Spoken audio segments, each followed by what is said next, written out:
وہ کیتھولک عیسائیت کو بھی اپنے ہاتھ میں لے لیا ہے۔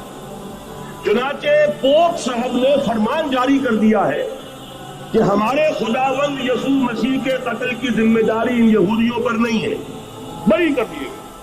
1900 برس کے بعد، بلکہ 2000 برس کے قریب ہو گئے، انہیں ایگزونریٹ کر دیا گیا، ایبسالو کر دیا گیا، ان پر ذمہ داری نہیں۔ نتیجہ یہ نکلا ہے کہ ابھی چند مہینے پہلے جو مذاکرات صلح کے ہو رہے تھے، جن میں یاسر عرفات بھی تھے اور یہ اسحاق رابین گیا ہوا تھا واشنگٹن، وہاں سے واپس آیا ہے تو روم میں رک کر پاپائے روم سے ملاقات کر کے تشریف لائے ہیں۔ انہیں دعوت دی ہے کہ یروشلم آئیے، اور ویٹیکان نے تسلیم کر لیا ہے اسرائیل کو، اور ویٹیکان کا اب جو ہے ایک ایمبیسی، اس کا جو ہے سفارت خانہ وہ یروشلم میں بننے والا ہے، اور پوپ صاحب بھی وزٹ کرنے والے ہیں۔ گویا کہ یہ گٹھ جوڑ اب مکمل ہو چکا، اب کہیں اس میں کوئی کمی نہیں رہی۔ اس یونائٹڈ فورس کے ساتھ یہ نیو ورلڈ آرڈر اس وقت عالم اسلام پر حملہ آور ہے۔ اب اس میں نوٹ کیجئے کہ اس وقت کی فضا ہے کیا۔ عالم اسلام میں سے عالم عرب ان کے شکنجے میں جا کیوں بنا کر کھڑے ہوئے ہیں اسرائیل کو ماننے کے لیے اور سر تسلیم خم کرنے کے لیے؟ انہیں بلا کر میڈرڈ میں پیش کیا گیا یہودیوں کے سامنے کہ تم جن کے ساتھ ایک ٹیبل پر بیٹھنے کو تیار نہیں تھے، میڈرڈ میں آؤ اپنا قبرستان دیکھو، یہ اسپین کی سرزمین، یہاں تم نے 800 برس حکومت کی تھی، یہ تمہارا قبرستان، یہاں آؤ اور بیٹھو اور ان کے ساتھ بات کرو۔ گئے تھے کہ نہیں تمام فرنٹ فلائنگ اسٹیٹس میڈرڈ میں؟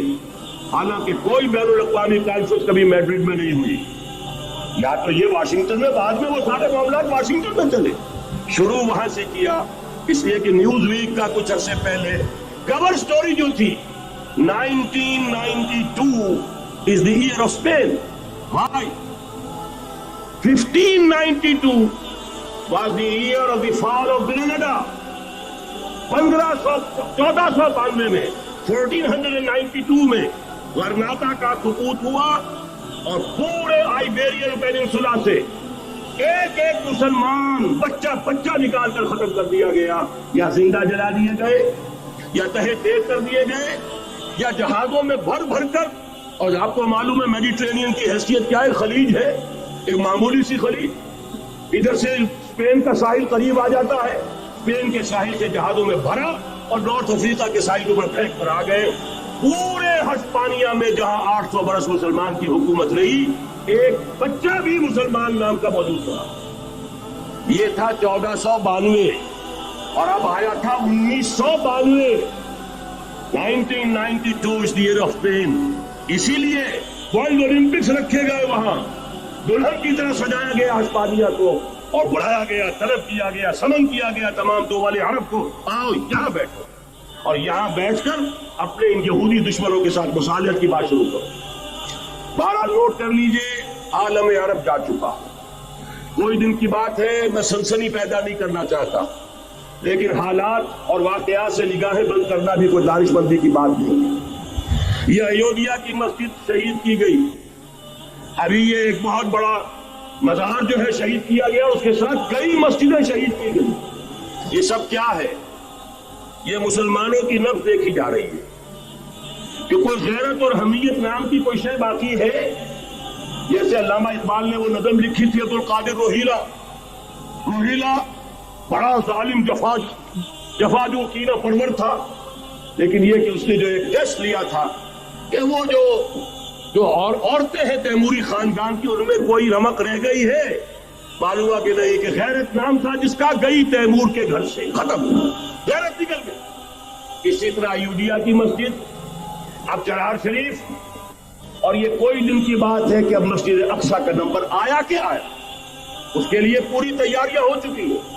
یروشلم کا مشرقی حصہ خالی کرایا جا چکا ہے، اس کے اندر اب پورا تسلط یہودی کر رہے ہیں، یہاں تک کہ اب کے یاسر عرفات صاحب نے بھی کچھ نہ کچھ جو ہے احتجاج کی بات کی ہے، حالانکہ اب تک ہر بات مان کر انکار زیر پر تھا، لیکن یہ کہ ایک وقت آتا ہے آخر کار اسے بھی کچھ بولنا پڑ گیا ہے۔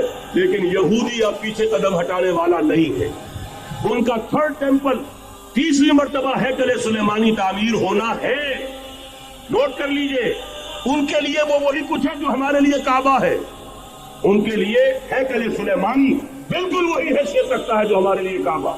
وہ ہیکل سلیمانی ایک مرتبہ پہلے نبوکدنضر کے ہاتھوں مسمار ہوا، پھر سن 70 عیسوی میں ٹائٹس کے ہاتھوں مسمار ہوا، سن 70 کے بعد آج 1995 میں کتنے برس ہو گئے؟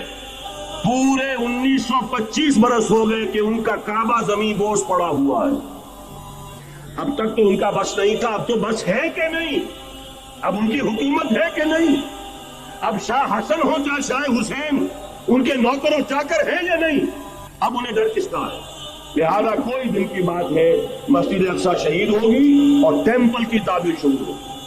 یہ تو بہرحال ایک نقشہ ہے۔ اگلا نقشہ آپ کو بتانا چاہتا ہوں، ایک دوسری تصویر ہے۔ یہ تصویر ہے زمینی، ایک تصویر ہے آسمانی۔ وَمَكَرُوا وَمَكَرَ اللَّهُ وَاللَّهُ خَيْرُ الْمَاكِرِينَ۔ انہوں نے اپنی سی تدبیریں کی، اللہ نے اپنی تدبیر کی۔ ظاہر بات ہے اللہ کی تدبیر سے بہتر تدبیر کس کی ہوگی؟ چنانچہ یہودیوں کی سازشیں اس وقت بھی ناکام ہوئی تھی یا نہیں؟ ظاہر بات ہے جاء الحق وزهق الباطل ان الباطل كان زهوقا۔ لہذا یہ آیتیں دونوں اعلان کر رہی ہیں کہ یہودیوں کی سازشیں بالآخر ناکام ہوں گی اور دین حق کا بول بالا ہو کر رہے گا۔ یہ تو ان آیتوں سے ظاہر ہے۔ یریدون لیطفئوا نور اللہ بافواہہم واللہ متم نورہ ولو کرہ الکافرون۔ یریدون ان یطفئوا نور اللہ بافواہہم ویأبی اللہ الا یتم نورہ ولو کرہ الکافرون۔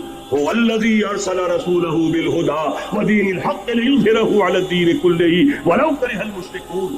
اللہ نے تو بھیجا ہی ہے اپنے رسول کو اس فیصلے کے ساتھ اور یہ ذمہ داری اور مشن دے کر کہ جو دین حق آپ کو دے کر بھیجا جا رہا ہے اسے غالب کیجئے، نافذ کیجئے، قائم کیجئے، اس مشن کے ساتھ بھیجا جا رہا ہے۔ اور وہ بہرحال آیا جاء الحق وزهق الباطل ان الباطل كان زهوقا۔ لیکن نوٹ کرنے کی بات یہ ہے، ذرا یہاں تھوڑا سا تحمل کے ساتھ غور کیجئے گا، کہیں میرے خلاف کوئی فتویٰ دینا شروع کر دیں۔ کیا حضور کا مقصد بعثت اس وقت مکمل ہو گیا تھا؟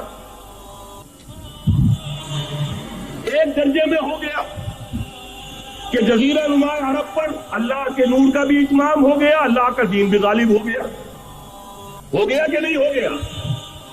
لیکن کیا محمد الرسول اللہ صرف عرب کے لیے بھیجے گئے تھے؟ قرآن کہتا ہے بلائیں ڈول وما ارسلناک الا کافۃ للناس بشیرا ونذیرا۔ اے محمد صلی اللہ علیہ وسلم، ہم نے نہیں بھیجا ہے آپ کو مگر پوری نوع انسانی کے لیے بشیر اور نذیر بنا کر۔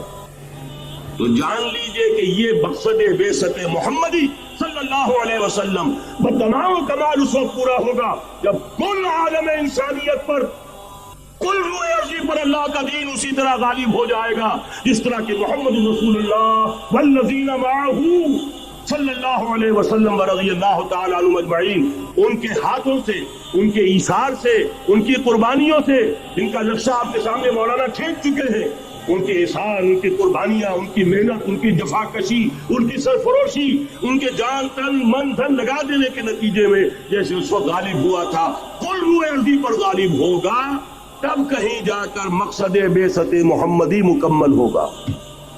یہی وجہ ہے اقبال نے کہا تھا وقت فرصت ہے کہاں، کام ابھی باقی ہے، نور توحید کا اتمام ابھی باقی ہے۔ لیکن ساتھ ہی خوشخبری بھی دی تھی، یہ چمن معمور ہوگا نغمہ توحید سے، آئے گا وہ دور